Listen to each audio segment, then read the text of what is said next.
6월 10일 임해신성교회 새벽기도입니다. 기도하겠습니다. 하나님 감사합니다. 말씀 앞에 나아갑니다. 하나님 우리와 함께 하시고 우리가 말씀을 통해 온전케 되며 하나님의 능력을 경험하며 오늘 하루도 승리할 수 있게 우리와 함께 하시고 우리를 지켜 주시옵소서. 감사드립니다. 예수님의 이름으로 기도드렸습니다. 아멘. 찬송가 330장입니다. 330장 찬양 드리겠습니다.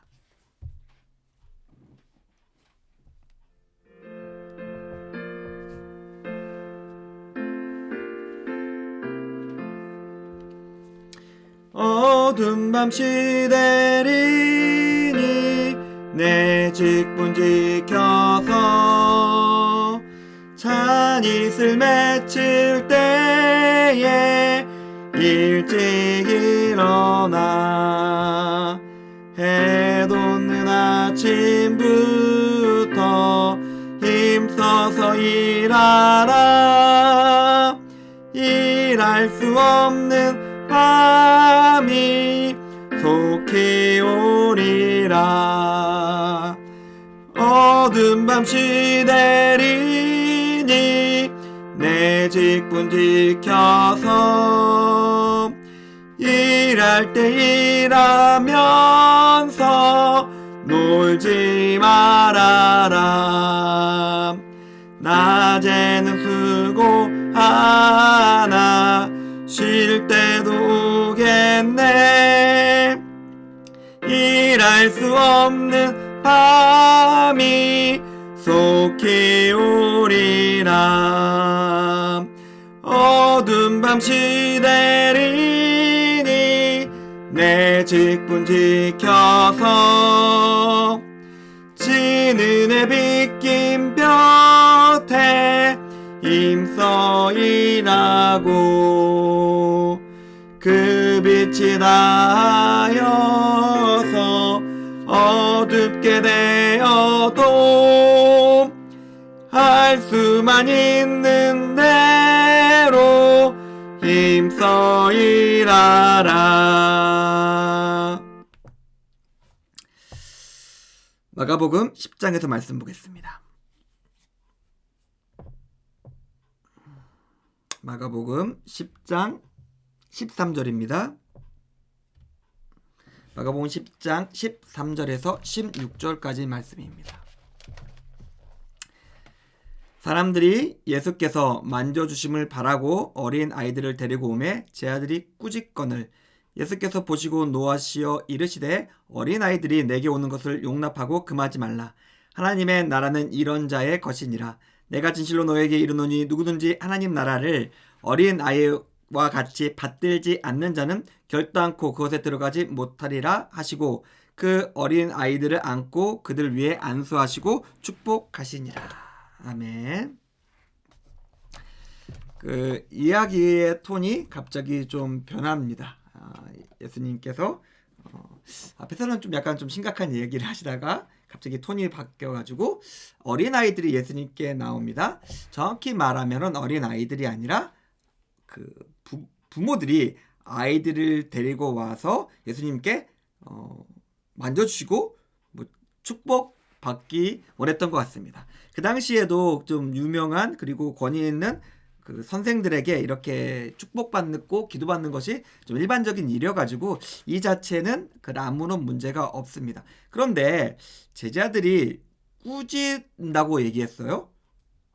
지금 그러니까 오지 마세요 뭐 그런 정도가 아니라 지금 나중에요 뭐 그런 게 아니라 화를 내고 있습니다. 왜 그랬을까요? 제자들이 이 사람들이 나쁜 짓을 한 것도 아니었고 이 사람들의 이 사람들의 의도나 뭐 여러 가지 부정적인 것이 없었어요. 그저 아이들을 사랑해가지고 예수님께 데려와서 예수님을 만나게 하고 축복받고 싶은 마음이야. 뭐 그걸 뭐라 할 수는 없는데 제자들은 화를 내고 있었습니다. 왜 그랬을까요? 제자들은 일을 하고 있었어요. 예수님을 에스코트하고 예수님의 일정을 조율하고 예수님이 사역을 잘 하실 수 있게 도와주는 일을 하고 있었습니다. 바쁘죠? 예수님 뭐 여기서 이것도 해야 되고 오늘 시간이 이렇고 또 예수님께서 또 이렇게 가셔야 되고 이렇게 사역을 하셔야 됩니다. 바빠요. 근데 사람들은 계속 밀려 들어와요. 근데 밀려 들어오는 사람들을 봤을 때 뭐 아픈 사람들도 있고 환자도 있고 굉장히 그 마을의 유지도 있고 회당장도 있고 뭐 그런 사람들도 있고 그런데 아니 지금 이런 상황에서 애들 데리고 와서 너무한 거 아니야? 아 지금 안 보여? 하면서 화를 내고 있는 거예요. 어떻게 보면은 이해할 수도 있는 측면이 있었습니다. 제자들은 일을 하고 있었어요. 그런데 예수님께서 14절에 보니까 보시고 어떻게 하신다고? 크게 화를 내신 겁니다. 여기서 노하셨다는 의미는 크게 화를 내세요. 아마 이 용어와 비슷하게 나타나는 용어가 그 베드로가 주는 그리스도시여 살아계신 하나님의 아들입니다 라고 잘 고백한 다음에 십자가에 대해서 갑자기 이상한 태도를 취하니까 예수님께서 그때 취하신 태도랑 똑같습니다.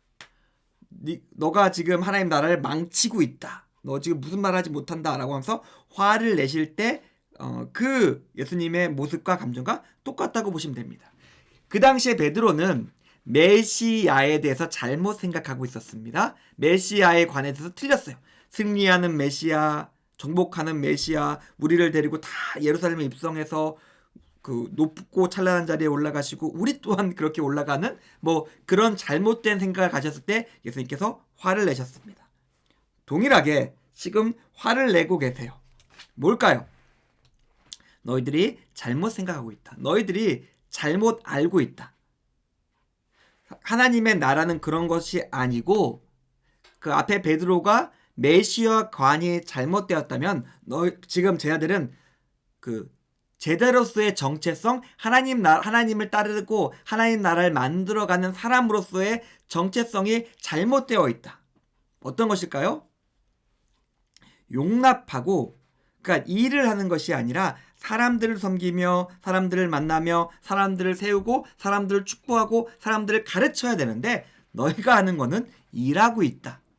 그리고 더 중요한 거 예수님께서 말씀하고 정말도 어쩌면 예수님께서 정말로 의도했던 것들은 이런 자들이야말로 하나님 나라의 자들이고 하나님을 순수하게 따를 수 있는 자들이고 하나님 나라의 모습을 가진 자들이라고 이야기하고 있습니다. 베드로는 메시아관이 틀렸고 지금의 제자들은 하나님 나라 백성으로서의 다른 정체성을 가지고 있었습니다. 일을 하고 있었고 그리고 그들의 모습은 하나님 나라에 어울리지 않는 모습이었습니다. 예수님께서는 분명히 지금 얘기하고 있어요. 하나님 나라 사람들은 하나님을 따르는 사람들, 하나님 나라 백성들은 자기를 낮추는 사람이다. 자기를 낮춰라 라고 이야기하고 계십니다. 여기서 우리를 좀 돌아볼 수 있겠죠. 우리는 지금 어떤 것을 하고 있을까요? 목사의 입장에서 봤을 때 참 부담스러운 게 있죠. 목사는 교회에 일을 하는 사람이기 때문에 저는 예배와 기도와 뭐 그런 것들이 사역, 일처럼 되기 너무나 쉬운 것 같아요. 그렇기 때문에 거기서 하나님과의 온전한 관계를 누리며 이 은혜 받고 그러기는 참 힘든 과정 속에 있습니다. 뭐 저도 그렇지만은 혹시 성도님들은 어떨까요? 성도님들은 지금 하나님을 섬기고 예배 나오고 하나님 백성으로 살아가는 것을 어떻게 대하고 어떻게 이해하고 살아가고 계십니까? 지금 15절에서 예수님께서 하신 말씀은 어린 아이들과 같이 받들지 않는 자는 온전히 섬기고 온전히 이루면서 살아가려 순전한 마음으로 따라 살아가지 않는 자는 천국에 들어가지 못한다라고 이야기하고 있습니다. 우리는 예배, 큐티, 기도, 경건생활, 구제 이런 것들을 하나하나 일 처리하듯이 하고 있진 않을까 염려됩니다. 사랑하는 성도님들, 오늘 하루의 삶이 시작됩니다. 하나님 나라 백성으로서 살아가는 오늘 하루의 삶입니다. 우리가 어떻게 살아야 될까요? 하나님 나라 백성으로 살 수 있었으면 좋겠습니다. 온전한 마음으로 온전히 섬기면서 그리고 하나님을 드러내시면서 승리하시는 임예신성교회 교님들의 오늘 하루의 삶이 되기를 주님의 이름으로 축원드립니다. 기도하겠습니다. 하나님 감사합니다. 오늘 말씀을 통해서 우리가 어떠한 모습으로 하나님을 섬기며 살아가야 될지 생각해 보았습니다. 우리와 함께하여 주시고 순전한 마음으로 우리가 하나님 나라를 섬길 때 우리를 통해서 역사해 주시고 영광 받아 주시옵소서. 감사합니다. 예수님의 이름으로 기도드렸습니다. 아멘. 감사합니다.